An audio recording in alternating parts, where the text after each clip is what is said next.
And we are back here with Royce Brash. We were just talking about some NBA and stuff like that. So we were just talking, and I wanted to get your thoughts. What do you think we're going to see come NBA Finals time? Who do you think will be in the NBA Finals? I think the Warriors get out of the West, and I don't think they sweep every series this year. I think the conference series will be a little bit more of a series, unlike last year when they were just sweeping everyone left and right.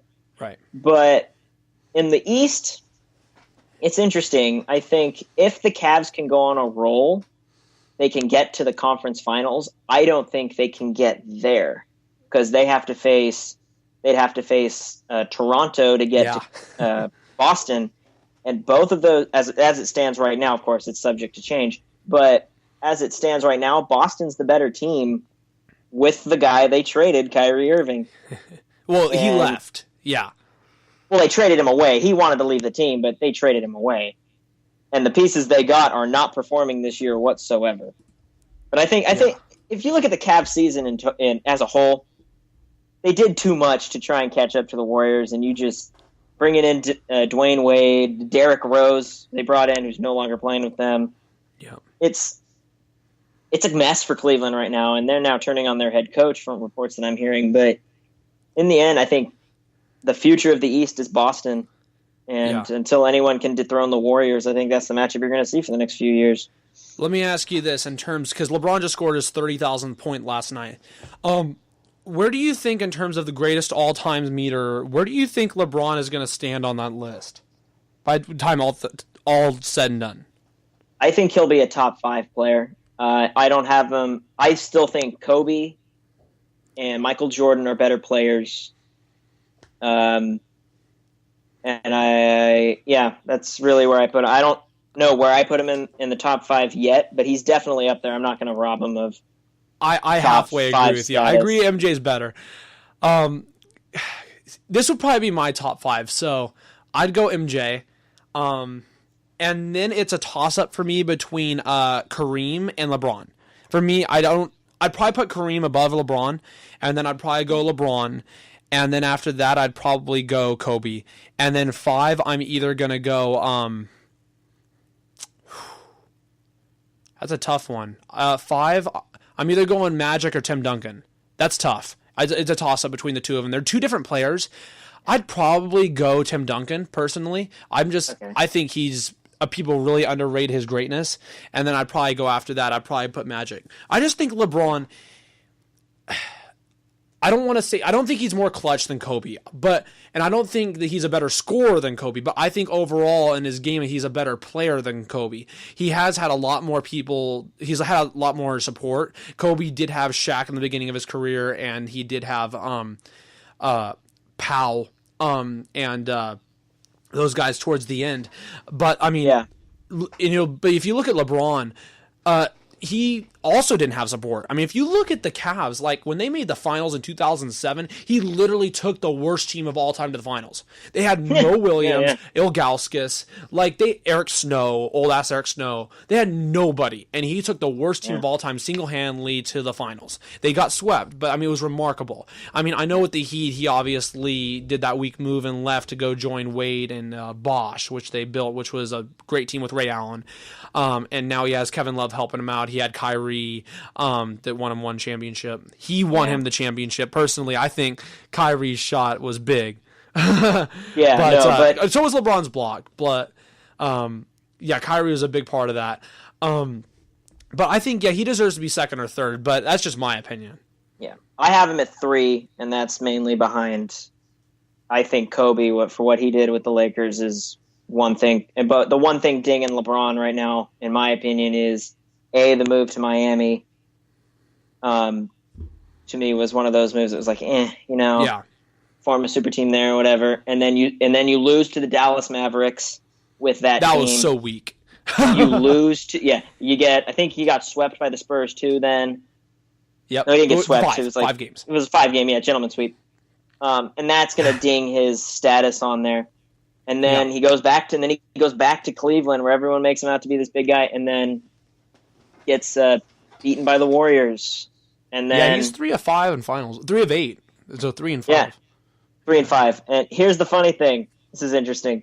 If Tom Brady loses this Super Bowl, he will have the exact same record as LeBron flipped. 5-3. He'll be 5-3. So yeah.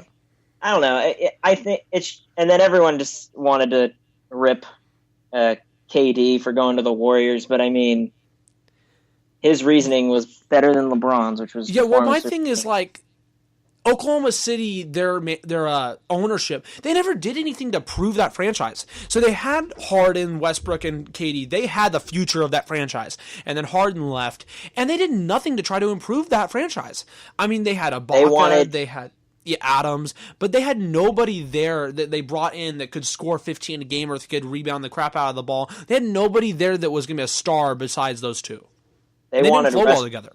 Westbrook. They wanted Westbrook to be the future of that team, and KD was a victim of that, and for him to get ripped for that was like, Russell Westbrook's not the most ball-friendly player to play with, as Paul George and Carmelo Anthony learned this year. But yeah. I don't know. It's just, and see how the Thunder turned out this year. But right. Again, it's just a matter of perspective, and from now on, it's sparked a conversation. It's now, are you on the Warriors side or are you on LeBron's side? And now the whole rumors of LeBron's going to leave Cleveland. Like, that's almost a guarantee now. Unless he wins a championship. If he can get there. Which he won't, I don't think. Yeah, I don't think he will either. But, and then where does he go from there? I think he stays in the East, but where does he go?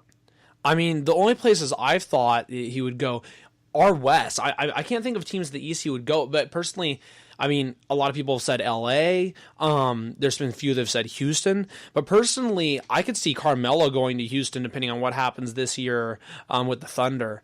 I think PG will stay. I know there's been a lot of people thinking he'll go to L.A., but I think he's going to go to L.A. You think he'll go to L.A.? Yeah. Yeah, he said. As far as reports are concerned, he said last year, I'm no matter who sends me an offer in the offseason next year, I'm going to LA to play for the Lakers. So one thing that's interesting is, let's say Carmelo goes to Houston, PG goes to LA. I don't think this would happen, but could you imagine, so you have Westbrook that's left in OKC there, left again alone. Could you imagine if LeBron went and joined the Thunder? I don't. I personally would see LeBron going to one of the teams that I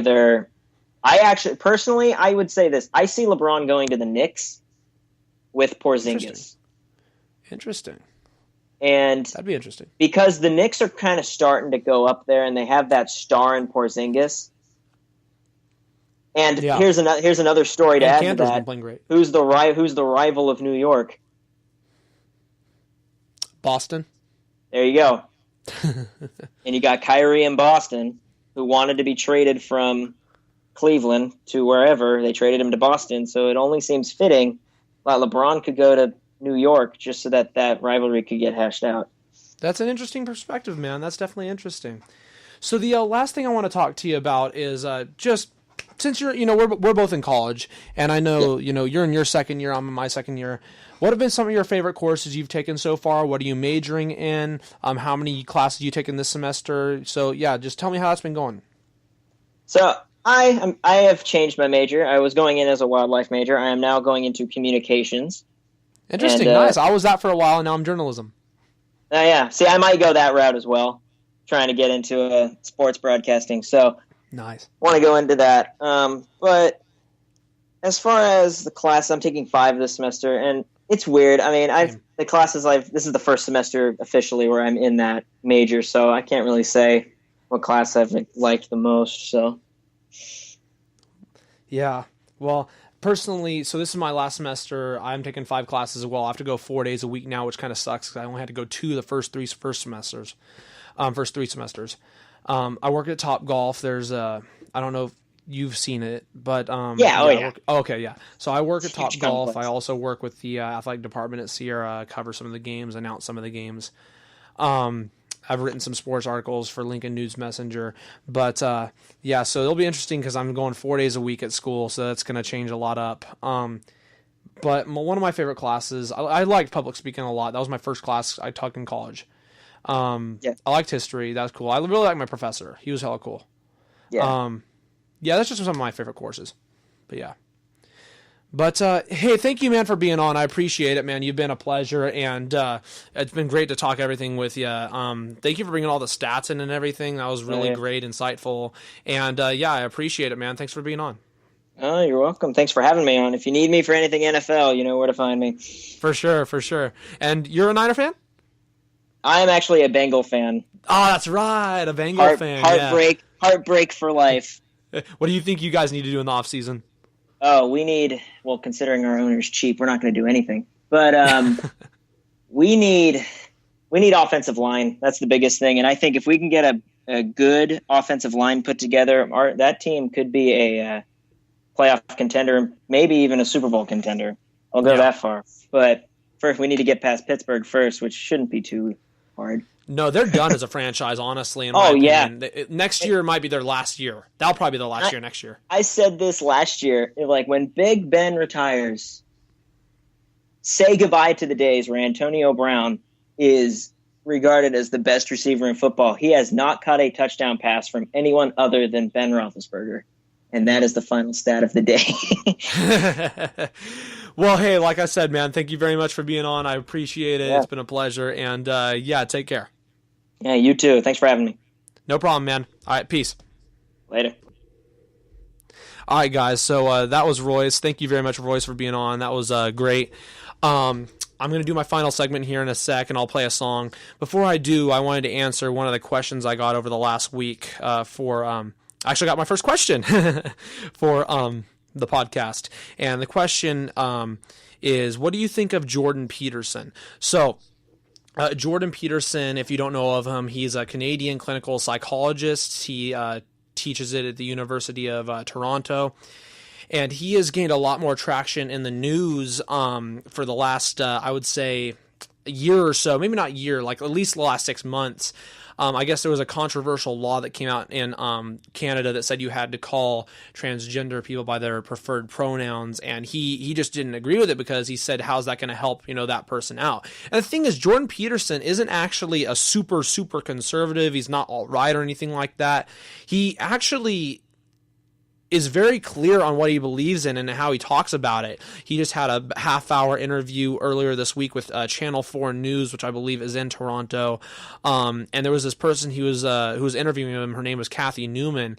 And the way she just interviewed him was just absolutely trying to throw as much trash on him as possible.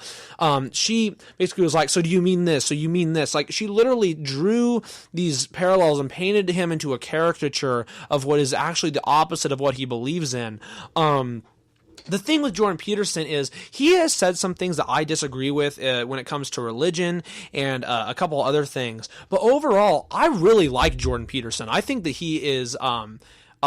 he's not an intellectual, but I think that he's done a great job at combating these stupid social justice warriors, people out there who are just some of the most malicious people who have gone at him. I mean, by the way, let me just say this, out of anybody that's a conservative, liberal, anything, he keeps his composure better than anybody out there when he talks to people. Let me just say that. I couldn't keep my composure half as well as Jordan Peterson does when he's talking to these idiots. And Jordan Peterson is just phenomenal at that. He's not perfect. I don't agree with him all the time, but I gotta say, he is definitely one of my favorite people I've heard, and I would love to see him get some more coverage. I'd love to see him come over to the U.S. and just get the hell out of Canada, because, I mean, if there's laws that are that stupid in Canada, and the sad thing is I could see that happening in the U.S. too, where they could make laws like that. I mean, there's already been stuff, I think, in New York where they've fined businesses if they call transgender people by the wrong pronoun. I mean, it's just ridiculous. It's just so freaking stupid. But yeah, I like Jordan Peterson personally. That's just me. I would like to see a lot more from him, and I think we will. But that's just my thoughts on him. So hopefully that answers you guys' question that you guys gave me. So I'm going to take a little quick break here. I'll be back for part 7, the final part. I'm going to play a quick song for you guys when we get back from break, and then we will get into my final thoughts for the week. And so I'll be right back.